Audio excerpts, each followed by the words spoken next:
Hi, and welcome to another episode of Emerald Isle Vacation Home Specialist. I am your host, Dennis Richkovsky. Some of you recognize me as the co-owner of Flip Flops Donuts, and some of you know me as your broker of real estate who specializes in waterfront and waterview properties along the Crystal Coast, especially on Bogue Banks and in my town of Emerald Isle, North Carolina. On this channel, you will find essential information from the inside scoops on buying and selling property to how to live with the ocean, rivers, and sounds that define the Crystal Coast. Today's episode is all about Emerald Isle, the town I call home on Bogue Banks. Whether you visit here occasionally or live here full time, knowing the history, value, and affordability of real estate in Emerald Isle is a story worth telling. Before I begin, please subscribe to my video channel now or at the end of this episode. Like virtually all the coastal communities on Bogue Banks, Emerald Isle was first home to Native Americans. Specifically, the Algonquin tribe occupied the western half of Bogue Banks from about 500 AD to colonial times. Later, the area was exploited by locals who traveled across Bogue Sound from the mainland communities of Swansboro and Cedar Point in search of game, fish, shrimp, oysters, and whale. Around the beginning of the 20th century, John Royal, a New Englander who was instrumental in establishing Atlantic Beach, purchased the western half of Bogue Banks along with other islands in neighboring Onslow County. In 1922, Mr. Royal sold his Bogue Banks property to Mr. Henry K. Fort, who was connected to the Dixon Pencil Company of Pennsylvania. Initially, Fort planned to harvest the abundant cedar forest on the property for the manufacture of pencils. I don't think any timber was ever used to manufacture pencils. However, Mr. Fort drew up plans and specifications for a resort development. There still exists a copy of these plans in the Emerald Isle Town Hall, and these plans are remarkably similar to the way the town indeed did develop. Lingering economic depression hindering development in the 1930s, Fort's resort never took form, and upon his death, the land was inherited by his daughter Anita. She sold the timber rights to Mr. Bill McLean in 1946. Like Anita's father, McLean also saw the potential to develop the land into a seaside paradise, and in 1953, Anita agreed to sell the property for $350,000. McLean began asking friends if they would be willing to invest in his dream, and he managed to get his friend George Spell to invest. J.A. Buss Singleton, Bill's brother-in-law, threw in, as did Hiram Grantham, another family friend. Between the four, they had about $200,000, which was pretty much more than their life savings.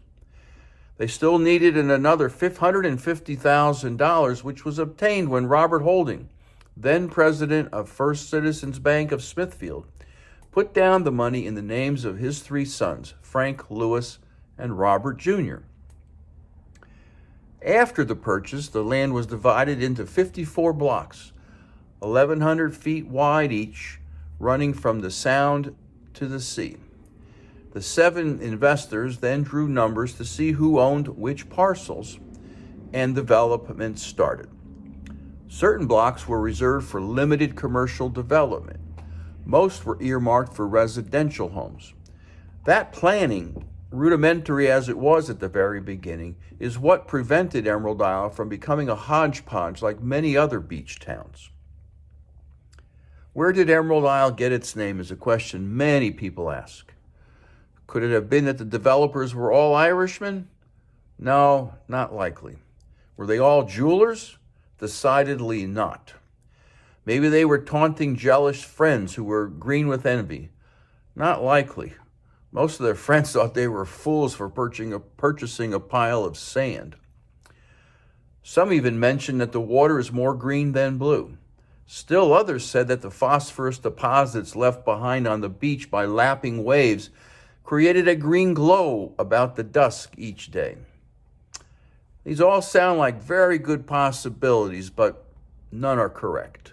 As it turns out, when Bill McLean and George Spell initially contemplated the purchase of this undeveloped half of an island, the land needed a name. Gulfstream was an early suggestion, but when they hired a consultant from Florida to help them gain a perspective on how development might occur, this consultant asked to be flown over the property. With no development at the time and appearing from the air as a solid green gem in the middle of a sea of sparkling water, the consultant looked down from the heavens over the maritime forests and said, "This place shall be known as Emerald Isle." At this time, of course, there were no t-shirt shops, no grocery stores, and no roads that extended past Salter Path.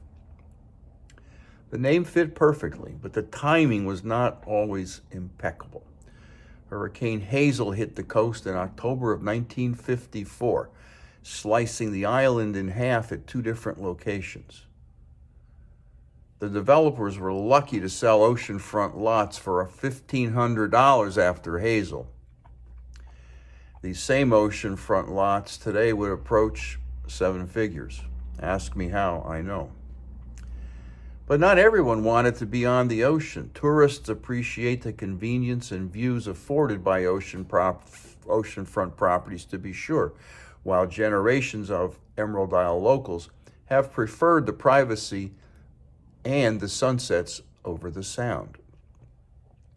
The western half of Bogue Banks would not remain untamed for long. It was in the late 1950s, and soon-to-be Emerald Isle locals Clarence and Mildred Simmons just wanted to do a little fishing. They lived in Winston-Salem, but they'd fished up and down the North Carolina coast. They were looking for the perfect location to spend a retirement that they anticipated would be filled with fishing and relaxation when they accepted an invitation from a friend, Oma Russell, to visit an undeveloped area on Bogue Sound. There was something about the unspoiled beach area that the Simmons loved.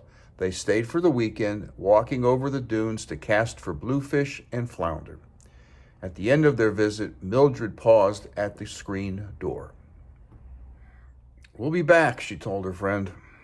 By 1960, the Simmonses had bought a cottage in Emerald Isle. Unbeknownst to them, McLean and his co-investors were creating the quintessential North Carolina beach town.